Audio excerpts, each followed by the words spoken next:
প্রচলিত আছে ইন্তেকালের 40 বছর পর 2011 সালে এই কবর থেকে বেশি আসে এক অদ্ভুত সুগন্ধি গ্রাম। যিনি 1947 সালে মক্কার পবিত্র মসজিদুল হারামে ইমামের খুতবায় বুল ধরে আরবের বরেণ্য আলমদের তাক লাগিয়ে দেন। আজ আমরা জানবো সেই মহাপুরুষের কথা, যিনি সিলেটের খানাইঘাট উপজেলার বায়মপুর গ্রামের সন্তান।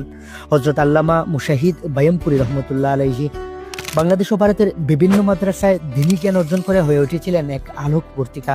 তার জ্ঞানের গভীরতার প্রজ্ঞার কথা শুনে মানুষ দূর দূরান্ত থেকে আসতো শিক্ষা নিতে। 1947 সালে পবিত্র মক্কা মুকাররমায় মসজিদুল হারামে জুমার খুতবা চলছে। সেই খুতবায় একটা ভুল চোখে পড়ে আল্লামা মুশাহিদ বায়মপুরীর। তিনি সঙ্গে সঙ্গে সেই ভুল ধরিয়ে দেন। আরবের বরেণ্য আলেমরা বিস্ময়ে হতবাক হয়ে যান। তখনই তারা বুঝতে পারেন বাংলার এই আলেমদের জ্ঞান কতটা গভীর। আল্লামা মুশাহিদ বায়মপুরী ইন্তেকালের পরদিন থেকে তার কবর থেকে বেশি আসে অদ্ভুত সুগন্ধি। এমনকি মাঝে মাঝে বিরতি দিয়ে 3 মাস পরও আবার পাওয়া যায় সেই সুবাস।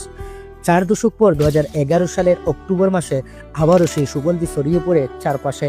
দেশের নানা প্রান্ত থেকে মানুষ ছুটে আসে কবর জিয়ারত করতে।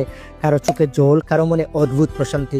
তবে মাদ্রাসা কর্তৃপক্ষ প্রশাসন স্পষ্ট করে দেয়, কবরকে কেন্দ্র করে শরীয়ত বিরোধী কোনো কাজ যেন না হয়। এই কারামত আজও প্রমাণ করে আল্লাহ তার কত প্রিয় বান্দা ছিলেন।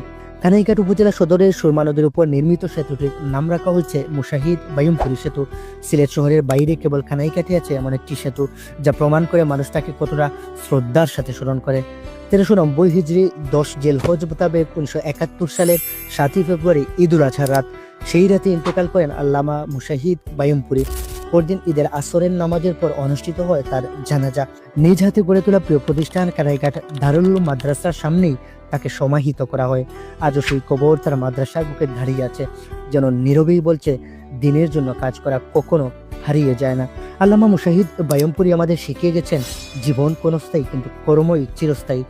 দিনের জন্য যারা জীবন দিয়ে, তাদের মৃত্যু কোনো সমাপ্তি নয়, বরং নতুন শুরুর নাম। আজ তার মাদ্রাসায় প্রতিদিন কোরআনের ধ্বনি ওঠে।